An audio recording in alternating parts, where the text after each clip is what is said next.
Hello, everybody. I'm a practicing therapist and a doctoral student of psychology. So, some of you guys are talking about this topic. We've touched on it before, but we're looking for a little bit more specifics. And so, we're talking about what avoidants hope to hear from you when they shut down, or like what they need from you might be a better way to put it. The reason why I said hope is because the last one, might be more specific of when they're like pulling away, like specifically they're shutting down or they need space from you. But regardless, this is anything that may help them when they're shutting down or when they're pulling away, and actually can help them to not pull away or shut down. So that's part of this as well. So let's just say we'll try and come up with a scenario so that we can paint a picture of when this will be used. Let's say you guys got into a fight and maybe both of you said something a little bit not so good. Maybe you crashed out a little bit. And so what you're feeling is valid, but maybe you said something that maybe you kind of regret.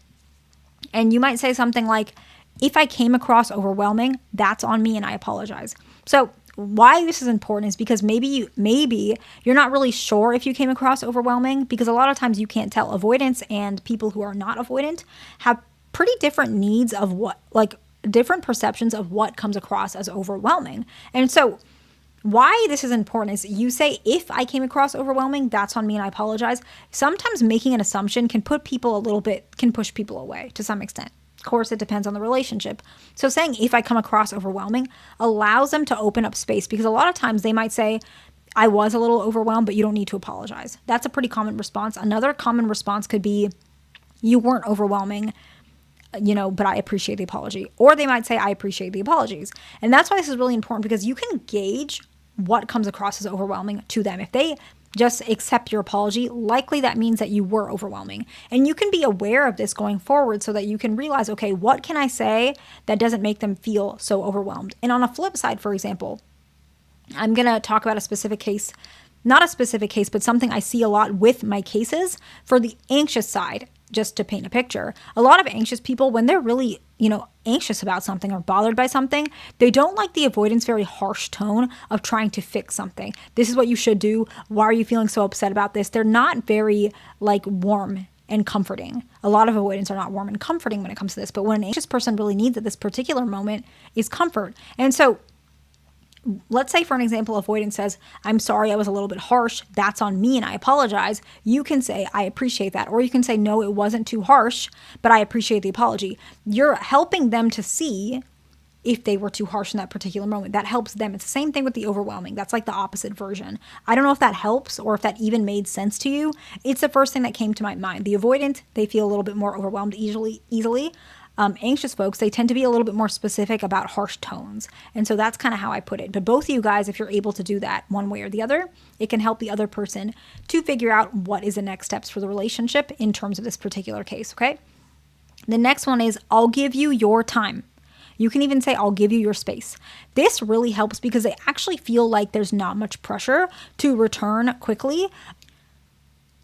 This one will help even more for them because they actually feel like you're able to give them the space they need, and they actually feel like this relationship is trustworthy. It makes them feel like they can get space and time, but it also makes them feel like they can be more honest with you when they need that time as well, because it seems like you're very open about it. The next one is, I just wanted you to know I have no ill intention in our communication. I hope that you can believe me. I'll leave you be until you're ready. This is really important, okay? A lot of avoidants pull away because they think that you said something with malice. I know you didn't mean it like that, but they perceive it like that. Avoidants are pretty paranoid. I'm just being honest with you. And they're very, they're afraid to be judged, and they're afraid of malice intent. So they almost clock it overly. They almost feel like it's there where it's not. And so by you saying I had no ill intention, it can make them really feel like they're comforted. They're almost reassured. Actually, this is reassurance, which I've talked about before. You're reassuring them that it's not malice. And when you say I want you to believe me, and I'll leave you be until you're ready. What actually happens is sometimes them pulling away or shutting down was simply because they thought it was ill-intended. And so by you setting this up, they might not even pull away anymore. And that's why having this type of conversation can be really important every now and again. Mention this throughout any conversations that you have, particularly ones that seem a little bit heated. Just mention, by the way, I didn't have any ill intention. I wasn't trying to be harsh or mean or anything like that. I hope you can believe me. I'm just letting you know. And then if they are already pulling away, I'll leave you be until you're ready. The next one is, I understand if you need time. I can relate to that. I'll check in tomorrow if that's okay. Otherwise, I'll leave you be. This kind of gives them a timeline of when you're going to check in. And I think this is really important for folks that are fearful avoidant particularly, but even anxious preoccupied. There's a couple reasons, okay? First one is I can relate to that. They feel like you're not going to pressure them because you can understand. That's why I mentioned fearful avoidance, because fearful avoidance can relate. But saying I'll check in tomorrow if that's okay, otherwise I'll leave you be, it allows them to say, no, don't check in, I'll check in with you. Or they might say, yeah, that's fine. And if they don't answer, you can still check in because you did mention you would, and then they don't reprimand you or get upset with you. And so that's why this one is set up a particular way. The next one is, I don't want us to fight, and I know you don't either. I'm fine with moving on from the issue. Does that work as well? So this is particularly if there's like a conflict, for example. And the reason why this is really important is avoidants don't like fighting. And sometimes what happens is they're pulling away because they're trying to manage potentially getting into a disagreement with you. And I want to try and explain this, but I might not be my head is kind of all over the place. I just got off work. I just changed and I have to leave soon. And so this might not be as clear, but I will definitely make more videos on this. What I'm trying to say is when an avoidant is like, no matter what emotion you guys are having an exchange, if you have a certain heavy emotion, there is a part of them that thinks, okay, this is going to turn into a long drawn out fight.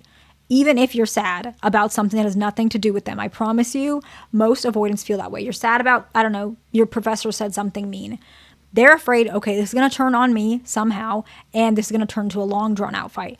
Avoidants distance themselves so that that thing doesn't happen, that thing they're afraid of, which is this is going to be a long, drawn-out fight. A lot of them do that. So by you saying, I'm fine moving on from the issue, or if there was a fight, for example, I don't want to fight either. Does that work for you? They can feel really calm. Or you can say, I don't want this to be a long drawn out thing. By saying any of these things, it makes them actually not pull away, because the reason they're pulling away is because they're afraid it's going to turn to a fight, or it's going to be a fight on and on and on. But if you say, I don't want us to fight, or I don't want this a long drawn out thing, they're going to feel more comfortable. Okay. So I hope that made sense. And the last one, before we summarize and wrap it up, you can say this. It might even be better to say this. Well, it depends. You could say this at any time, but sometimes it can help if you guys are like, if it's in a moment where they are actually pulling away and they're not very responsive to you, you can say, let me know if there's anything specific you want me to do. I won't get angry. I promise. I will take it well. Otherwise, I'll leave you be. This is really important. When you say, I won't get angry and I promise I'll take it well, a lot of times avoidants won't tell you why they're pulling away because they're afraid you'll get mad. So they might say something, if they were honest with you, they might say, yeah, I'm pulling away because that hurt my feelings, or that was really harsh, or that was a little too much. But they're afraid to say that, so instead they're pulling away. So I hope that makes sense. Like, that's kind of the main point of why I want to talk about this, because a lot of you guys are bringing this up a lot. And so let's summarize and I'll wrap it up. You can say something like, if I came across overwhelming, that's on me. I'll give you time. I had no ill intention.